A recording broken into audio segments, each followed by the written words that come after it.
Welcome to the second episode of Mutual Exchange Radio, a project of the Center for a Stateless Society. Today's guest is Kevin Carson, a senior fellow at the Center for a Stateless Society who holds the Center's Carl Hess Chair in Social Theory. He has written such books as Studies in Mutualist Political Economy, Organization Theory, A Libertarian Perspective, and The Homebrew Industrial Revolution, a Low Overhead Manifesto. All of these books are freely available on C4SS's website. Carson has also written for such print publications as The Freeman, Ideas on Liberty, and a variety of internet-based journals and blogs, including Just Things, The Art of the Possible, the P2P Foundation, and his own Mutualist blog. Today we discussed a study he published last year for the Center on New Libertarian Municipalism. Libertarian Municipalism is an idea that has its roots in one of the most famous social anarchist thinkers of the 20th century, Bookchin. Kevin, though, is more interested in modern movements focusing on a more decentralized model of a market-based economy based on common ownership of certain resources, derived from thinkers such as Elinor Ostrom. Its focus is more on openly democratically run cities on a local level, transforming local governments into partners in the transition to a post-capitalist economy. In this discussion, we cover the history of the idea of libertarian municipalism, what the movement on the ground has looked like in recent years, the policy implications for local cities, economic indicators that society is progressing in a libertarian municipalist direction, and common objections to libertarian municipalism. It was a fun conversation that allows for leftists to move on from focusing on, from the center, electoral political outcomes on the national level, and for more radical circles, violent insurrections that are implausible and impractical in the near future. So without further ado, here is Kevin Carson. Hello, Kevin. Hi. The name of the study is Libertarian Municipalism, Network City as Resilient Platforms for Post-Capitalist Transition. Before we get into sort of the weeds here, could you explain what Libertarian Municipalism is, sort of the history of the idea, and how you sort of come to formulate it? Well, just as an ideology, the label's commonly associated with Murray Bookchin, who coined the phrase late in the period when he still considered himself an anarchist, and after he abandoned the anarchist label. It's an idea of local municipalities as direct democracies controlling the local economy and federation between them. And I'm not sure how much overlap there'd be in a Venn diagram between his ideology with that label and the new municipalist movements that have arisen in Europe and elsewhere. I'd call them new municipalist, lowercase sense, in that they're new and they're municipalist, but not necessarily capital letter new municipalist in Bookchin's terms. For one thing, they're a lot less bound by a monolithic template than he was. He wanted the entire municipal economy to be subordinated to the direct democracy as an entity, and the movements in Europe today, they started sometime after the Indignato or M15 movement in 2011 in Spain was dispersed, with Indignato activists going back home to their towns and their neighborhoods and organizing activist groups for creating local commons-based economies with various forms of counter institutions.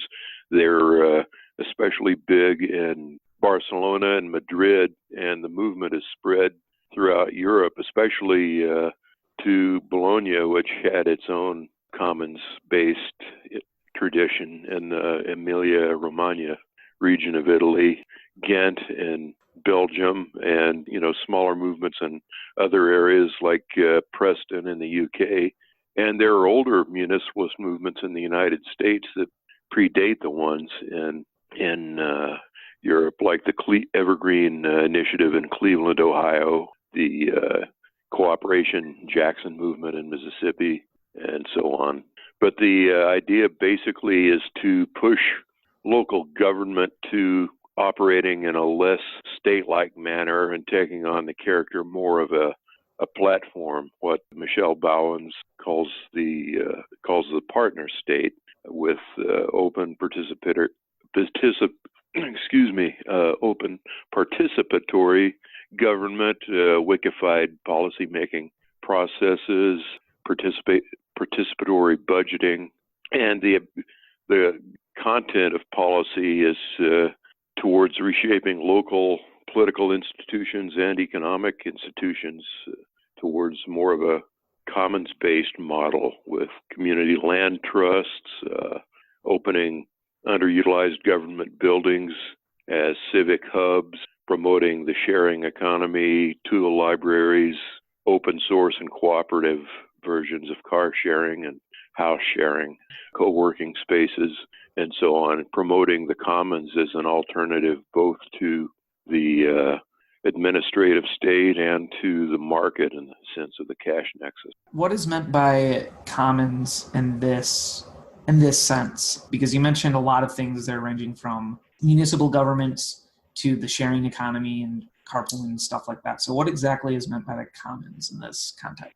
Well, the commons is something as old as human history, at least since the Neolithic Revolution or the invention of agriculture. The first agricultural communities were open field villages, something like on the pattern of open field villages in medieval England or in the Russian Mir up until the early 20th century, where you would have 3 or 4 big fields with staple row crops surrounding the village that rotated from one field to the next, and the village elders would periodically redivide each field into furlong strips and assign so many in each field to each household. So the land was the common property of everyone, although it was individually possessed and periodically redivided, and it was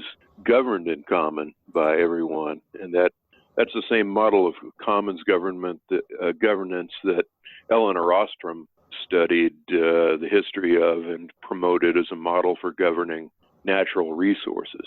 In a lot of areas, the open field village persisted until late medieval or early modern times, as well as common pasturage and common ownership of wasteland, the wood, marsh, and so forth. It was a tradition that every family would be able to pasture so many head of livestock on the common pasture, and that landless peasants could subsist by building a cottage on the wasteland and living by hunting in the marsh and the wood, gathering firewood there, gathering wild food, and so forth.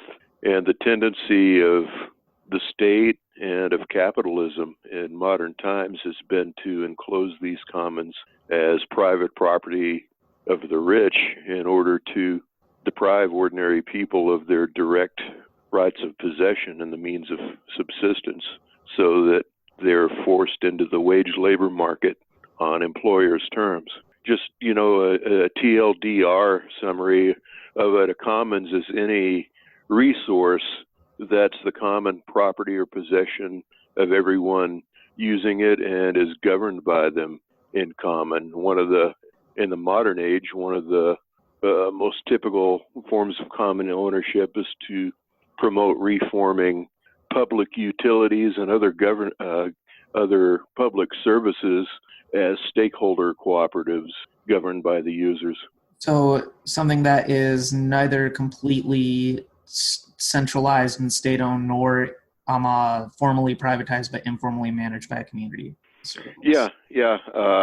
Well, it can be formally managed, just that we don't currently have many formal governance mechanisms recognized under existing states that are friendly towards the commons. They have to define themselves in terms of some more conventional property law to function as commons. Right. So you mentioned a moment ago the notion of a partner state as differing both from sort of a welfarist conception of the state and a Leviathan conception of the state. And what exactly is a partner state, and how could existing government municipalities turn into something like that? Well, it's part of a larger stream of analysis, I guess, of hierarchical institutions in general being transformed in a networked direction, as society undergoes that transition on the macro scale.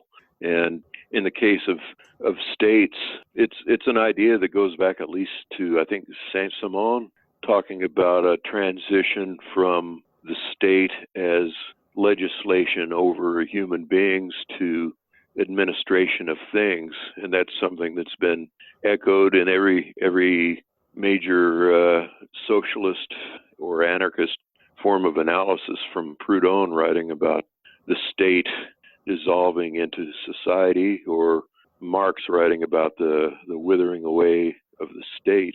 And the partner state is the latest version of that, using the language of network society, but it just taking on the characteristics of an administrative platform for common governance rather than an entity for top-down command. What fully distinguishes it from the sort of bureaucratic states and municipalities that we have now?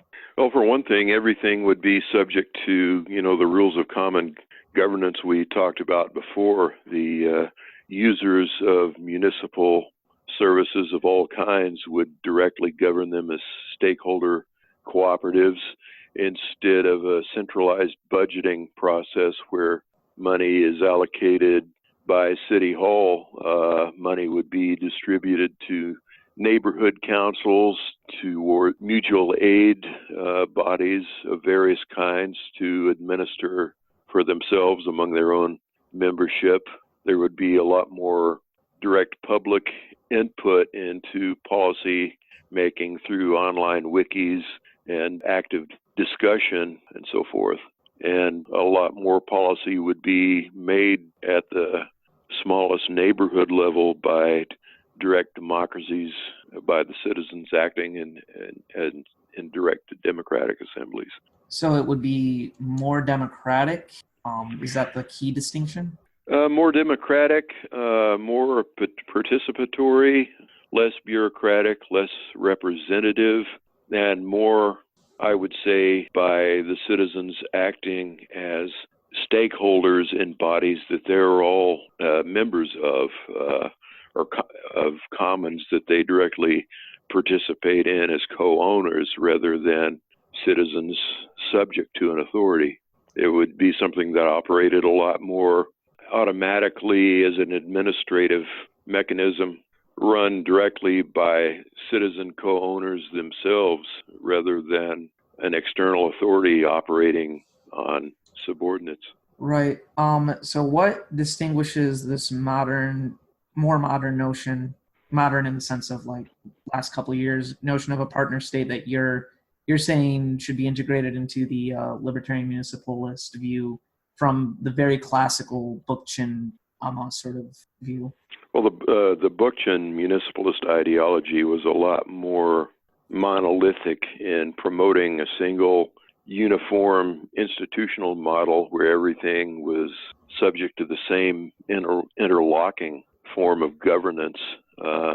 Everything was part of a set of municipal councils that were scaled up in higher and higher federal bodies. There was really nothing, there were no varying models of organization and no real autonomy in his overall model. Whereas with the new municipalism, there are a lot of independent and autonomous self-governing bodies that aren't subject to any central authority. There's a great deal of leeway for market exchange between cooperatives, market pricing of resource inputs governed by commons, that kind of thing. With Bookchin, it was all, what's the old expression, bike shed, for people that are designing utopias where they sit down with their drawing board and design every last little detail of it ahead of time down to the bike sheds, and don't leave anything open for emergent development or spontaneous evolution. I think the new municipalist movements are designed a lot more around creating a few core or kernel institutions or organizing principles that will act as attractors for the entire system, and then letting the whole system sort of spontaneously evolve around that rather than trying to plan out everything down to the last detail. So you mentioned in the study many examples of something like libertarian municipalism or neo-municipalism working out in modern cities as they transition towards something like that.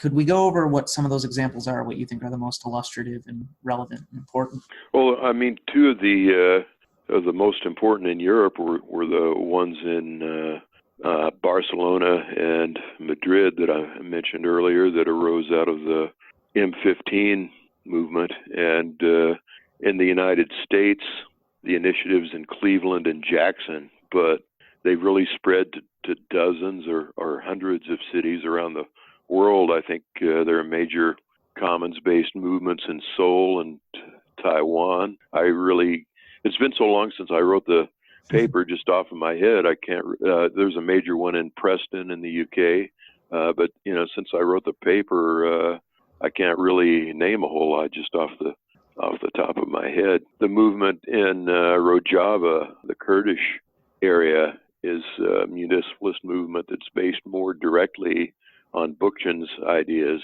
and it's been fighting for its life against attempts by both the Assad regime and Turkey to suppress it. Right, and you address a big objection from David Harvey, right, that these types of movements are likely to be very easily crushed by existing states. What is your response to that? Well, as I remember it, I think there was probably more of a difference in emphasis between Harvey and Bookchin than anything else. I think what Bookchin was advocating was federal relationships between the local cities and using those kinds of federal organizations as ways to bypass the nation state altogether. And there are a lot of federal movements right now, especially in Europe, assemblies of the commons on a continental scale that are bypassing the EU government and the national governments of Europe as a way of circumventing the new authoritarian right-wing regimes that have risen to power in a lot of places. But I've also, this is, I guess, just kind of fortuitous, I've been reading Declaration, book that was written in 2012 by Antonio Negri and Michael Hart. And they argue that there is a sort of symbiotic relationship between left-wing or progressive political parties and the independent commons-based movements of the multitude, where they cooperate in some areas where it's to their mutual benefit, but the commons-based local movements are rejecting the traditional old left model where labor unions and social movements of various sorts are subordinated to the national political party. And instead, they retain their autonomy. They continue to pressure the state from the outside. They continue to build counter-institutions outside the state for themselves on the ground. And when you get a situation like what happened in Greece and the the Syntagma movement, the original 2011 uprising, failed to maintain its autonomy and its own momentum. Once the Syriza party was elected to government, the party, the so-called progressive or socialist party in government wound up sucking all the life and all the energy out of the activist movements on the ground and out of the local attempts at counter-institution building. And I think Negri and Hart would argue that that's something that shouldn't be allowed to happen. It may be useful to have a left-wing political party participating in electoral governance, but it should just be viewed as an ally of the moment that can be used to run interference or to help create a relatively benign atmosphere and breathing room for the local movements that are doing the primary work of building the new society. And anytime the left-wing parties in government start acting like they're running the show, and the local movements should sit down and shut up like the Syriza government did in Greece. They need to be resisted from the outside. So I think Negri, he gave an interview a few years ago where he explicitly abandoned his views on, total horizontalism as the only way to go, and argued that it should be supplemented by some vertical forms of organization or by participation in electoral politics. But I think he would recommend only interacting symbiotically with electoral political movements as a way of running interference and defending against repression and creating a benign environment for building the new society, not as the actual instrument that we use to build a new society. Right. So you give some evidence that you think that sort of cities, states, movements are evolving in this direction sort of naturally because of what you call, various crises in capitalism. Can we go over what exactly that entails and what the evidence for such an empirical prediction is? Well, I guess my main evidence right now would just be the places where those kinds of movements have actually triumphed and became the main form of governance locally. The places like Madrid, Barcelona, and Jackson that I already mentioned, or Bologna. Other than that, I think it's just a matter of looking at future trends as the corporate economy decays and breaks down, and as the old model of the bureaucratic welfare state retrenches and collapses. Local commons-based movements are the main thing on the ground right now that have any potential to fill the gap that's left. So I think a lot of it is just necessity. We've got the new techniques of organization, and we've got the new technologies coming into existence. At the same time, the need for them is becoming greater and greater. So it's sort of a killer app for them to develop along those lines in the future. What do you take to be the key hallmarks of that broader collapse of welfare statism in the corporate economy? Well, a lot of it is just the traditional idea of overaccumulation, overinvestment, and demand shortfall that's been common to a lot of left-wing analysis since the Great Depression. The idea is that World War II basically saved capitalism from the Great Depression. It solved the whole crisis of overinvestment and excess capacity at one stroke by blowing up most of the productive capacity in the world outside the United States and letting capitalism push the reset button. So we had another generation to reaccumulate capital and absorb all that surplus investment money that lasted until around 1970, when not only had the USSR rebuilt its capital facilities destroyed in World War II, but Europe and Japan had rebuilt their economies, and the whole crisis of surplus investment capital resumed, and they tried to fix it with neoliberalism and offshoring production and bubble economies in the fire sector that have only been of limited effectiveness and showed their first signs of failing on a grand scale in 2008. And these tendencies towards excess investment capital, excess production capacity are only made worse by the new technologies of micro-manufacturing that enable the same level of economic output with much lower levels of capital investment. So there's more and more investment capital available that can't find a profitable outlet without government subsidies or without bubble economies of one kind or another.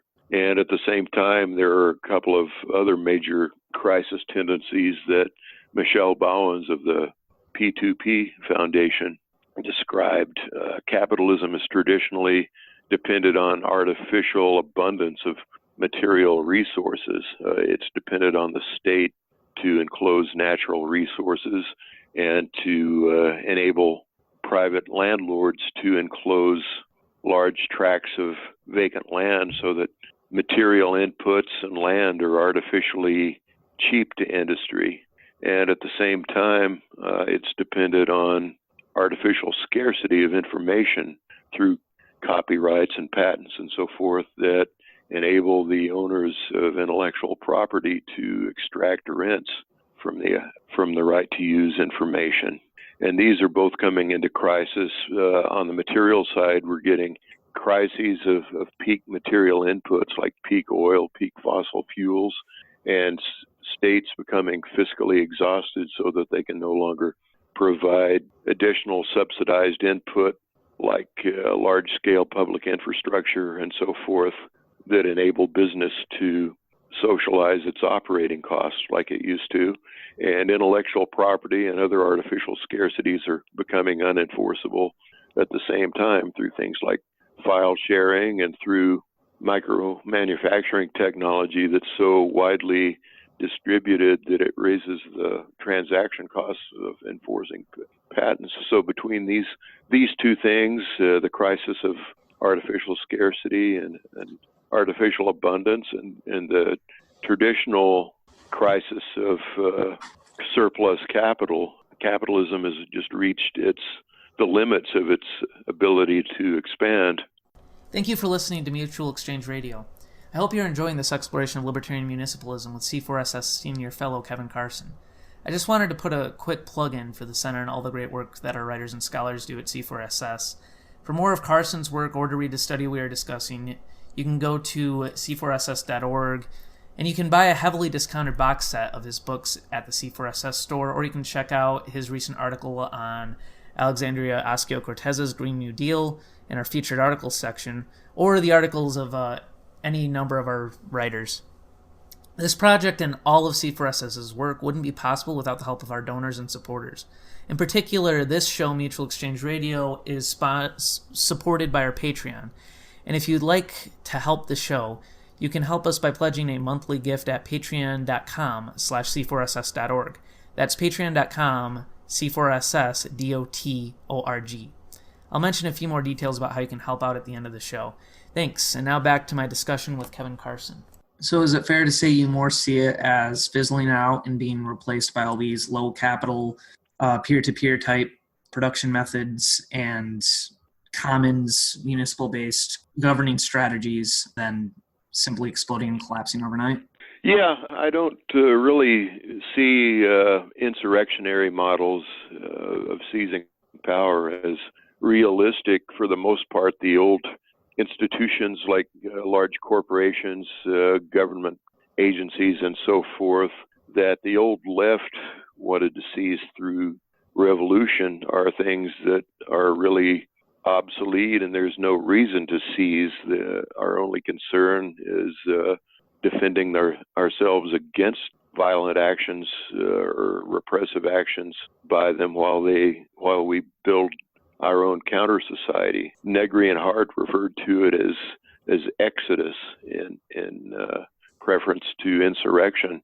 We've already basically got a new society of our own that the capitalists are still extracting rents from because of their intellectual property rights and monopolies of various other kinds. And what we need to do is take our own productive social relationships and other bases of productivity and walk away with them and deprive them of the ability to extract those rents. What are the key components of this new model of municipal governance that you see flourishing? What sort of are the key elements that it should have? Well, just a laundry list I've come up with and mentioned in the past. If you just started out in any municipality, taking all current municipally owned land and adding it to community land trusts, and you offered free or low-cost, high-speed wireless using the existing unused capacity of municipally or utility-owned fiber optic infrastructure. If you opened up all government buildings, especially vacant or underutilized buildings, as community hubs or hosting areas for fab labs and hacker spaces or for co-working areas. And if you adopted an official open information policy by not only by government agencies but by other stakeholders like public universities and the public school system, where they only used open source productivity software and where all publicly funded research or publications were mandated to be open access, I think you would have the kernel of pretty significant commons-based economy right there that could be used as the basis for further growth. Likewise, opening up, recognizing squats, refraining from evicting squatters from vacant buildings or shutting down vacant lot gardens and things of that sort. And reorganizing public utilities as stakeholder cooperatives. That would be another part of the mix. Those are just, a handful of nuts and bolts things I can think of off the top of my head that would create synergy between themselves and serve as a nucleus for continued expansion. One issue one might have is that what do people who don't live in large municipalities at this point where they can really begin to take some of these actions do? Like a rural farmer who's been sort of under the yoke of a large agricultural business in a rural area, or someone who lives in a municipality that is under firmer grip of various interests than other municipalities in like Barcelona that you've mentioned. Are they just left behind, or what exactly should be done with that? As far as the firmness of grip goes, I think, this is a process that takes place over time. And I think over time, the state and the corporate economy are going to continue to recede just because of exhaustion of their resources and because the technological balance of power is shifting from the offense to the defense and making their laws a lot easier to evade and harder to enforce. I think there's still some surviving cooperative spirit or tradition in rural areas as well. We see things like, especially in a lot of Midwestern areas, Midwestern rural areas, things like electrical power cooperatives, the cooperatives that first extended the telephone lines to rural households, and the same cooperatives now are organizing cooperative wireless internet service to a lot of areas that are underserved or extorted by traditional telecoms.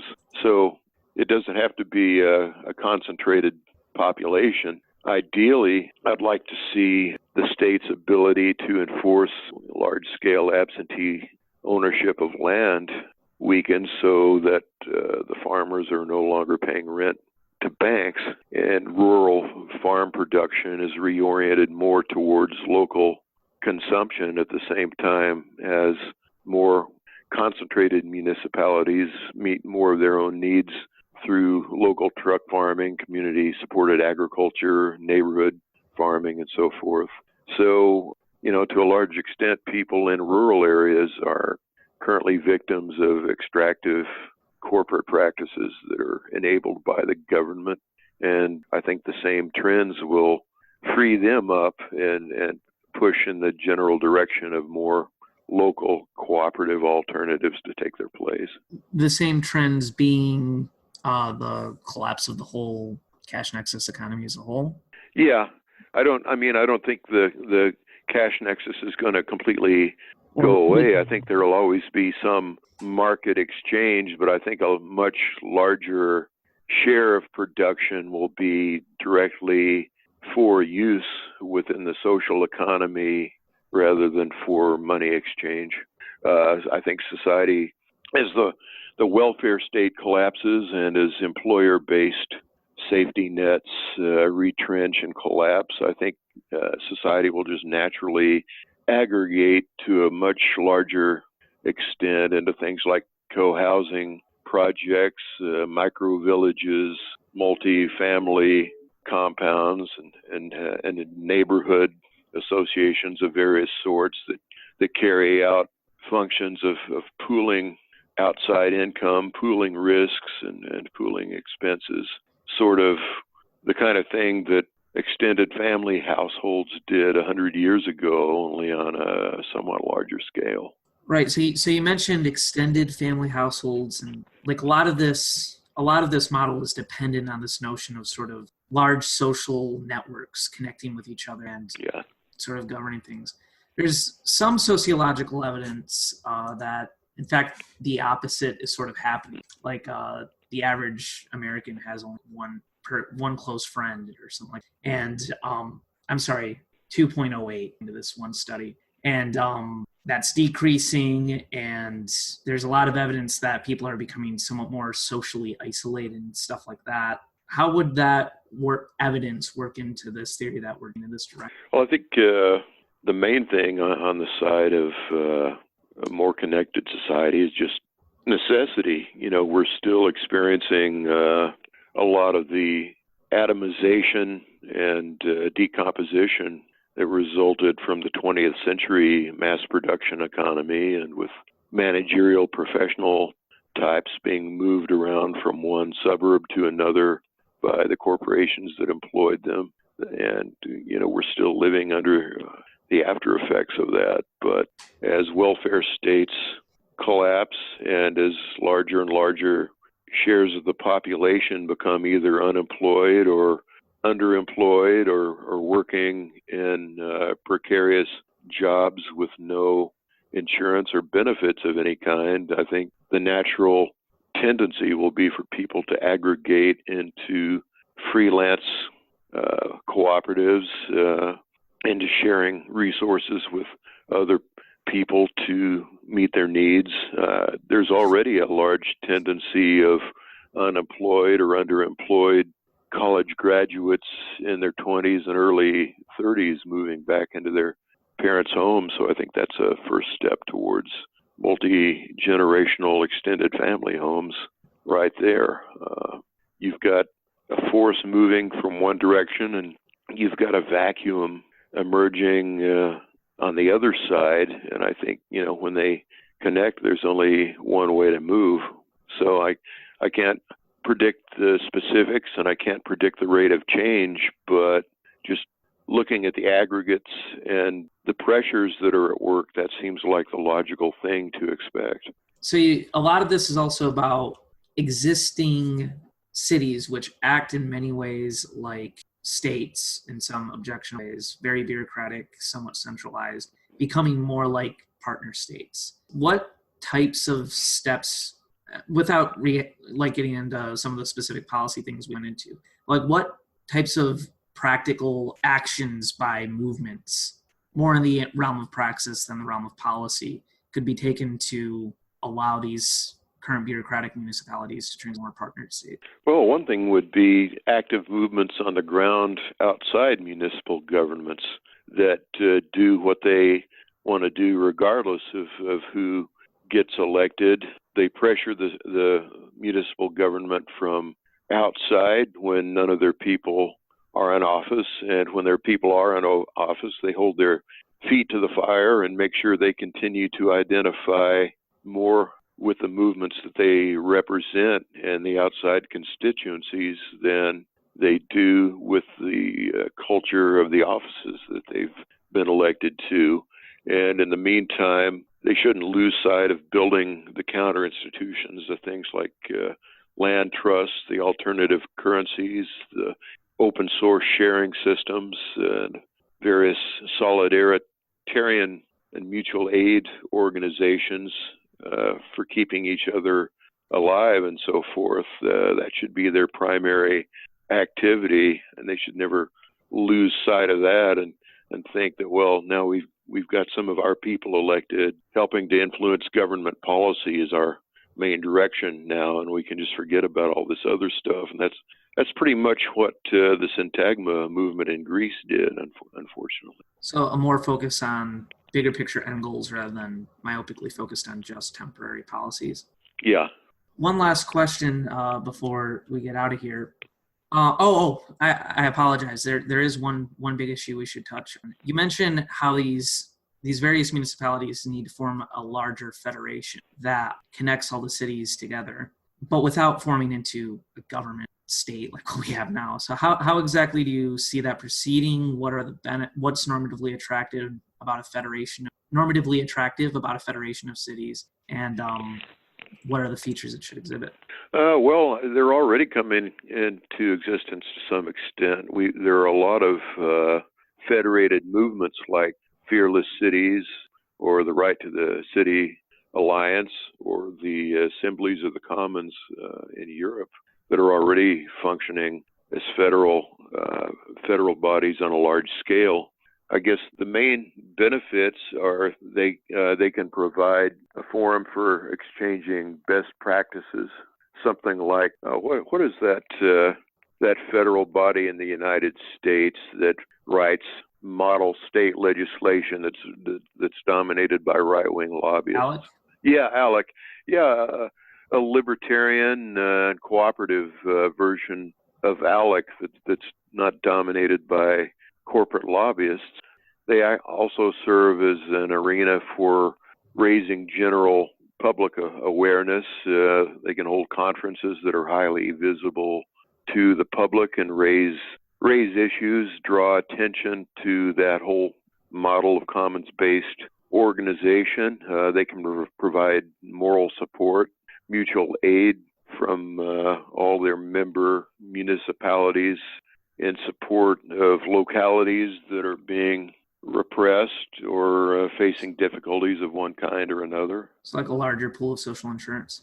Yeah, and they can coordinate large-scale municipal resistance. You imagine the potential of nationwide federation of several dozen or several hundred sanctuary cities in the United States providing mutual support, even sending bodies to protest on the ground and disrupt things, disrupt enforcement if necessary in some particular locality. Thing that's just popped into my head was the Wobblies' free speech campaign during World War I, where if some locality started arresting Wobbly activists for their public speech, the organization would just send swarms of people from the rest of the country to converge on that city until its jails were all filled up, and then keep coming until there were too many to cope with. And ideally, that would result in the jail itself being dismantled brick by brick. Who knows? And over the long term, what exactly would prohibit this federation from potentially developing into something like a state with some of the same features that we might find objectionable? Oh, for one thing, it shouldn't have any independent enforcement capacity of its own. It should be nothing but a platform for coordinating local efforts. And then there are all the old traditional tricks of the entire thing being made up of delegates who are recallable at will from the local direct democracies, yada, yada, yada. All right. And one last question, I guess, before we get out of here. What are three books on this issue, or in general, that were very influential, that you'd recommend for someone more interested in this topic? Honestly, just off the top of my head, I'm having trouble thinking of anything, because I read a whole lot of fairly short monographs, a whole lot of you can recommend articles and different. I would recommend if you look up just under authors, Sheila Foster and Christian Ione. That's Iaione. He's involved with LabGov, one word, LabGov, in Italy. That's a major municipalist think tank, and she's an American-based academic who co-authored a lot of stuff with him. So if you look up those two people, if you look up lab.gov itself, and if you go to an online publication called Shareable, that reports on a lot of municipalist and commons-based stuff. And there's probably a whole lot of other stuff. I'll kick myself for not even thinking of, because I'm just drawing a blank. But my paper on Libertarian Municipalism is available online. So if you post a link to that, just mining the footnotes would be a really good source of information. Oh, yeah, it just hit me. Neighborhood Government by Carl Hess and David Morris. Right. Pretty much anything by Jane Jacobs. And I cited stuff by Colin Ward in my paper. I can't think of any specific titles. I could have. Boy, I wish I could have compiled a bibliography on this. Anarchy in Action, perhaps. Yeah, that's a good one. But yeah, just go to the municipalism paper and mine the footnotes, because I went through a lot of stuff on that. All right. Well, thank you very much for your time. We look forward to seeing your writings more around the center and maybe talking to you in the future. Well, thanks a lot for having me. I hope somebody could get something out of all of my rambling, because I felt like I was kind of unfocused. All right. Thank you. Thank you. Thank you for taking the time to listen to this episode of Mutual Exchange Radio. I'd like to thank Kevin again for coming on, and I hope you found this conversation provocative and interesting. Stay tuned for next month's episode with Maggie McNeil, an expert on sex workers' rights and the decriminalization of sex work. Maggie writes for publications such as Reason Magazine, her own blog, The Honest Cortesian, and was recently featured in the documentary The War on Whores. She has been a passionate advocate for sex workers' rights globally for the last decade and a half. Our conversation will focus on the legal and ethical issues surrounding the criminalization of sex work and the impact of prohibition on society at large. I'm sure it will be a fun and enlightening conversation. In the meantime, if you like this episode, head over to the C4SS Patreon account and consider supporting this project. You can find us at www.patreon.com/c4ss.org. That's C4SSDOTORG. From there, you can support this podcast and other C4SS projects by making a monthly pledge of $5 or more. Plus, we've extended the opportunity to be listed as an associate producer for the show. Anyone who pledges $10 per month or more before March 15th will get a shout-out in the credits of Episode 3. And those who pledge $20 or more will gain access to additional content from our guests and scholars. Thank you for your support, and until next time, look out for more fun prizes from our Patreons coming soon.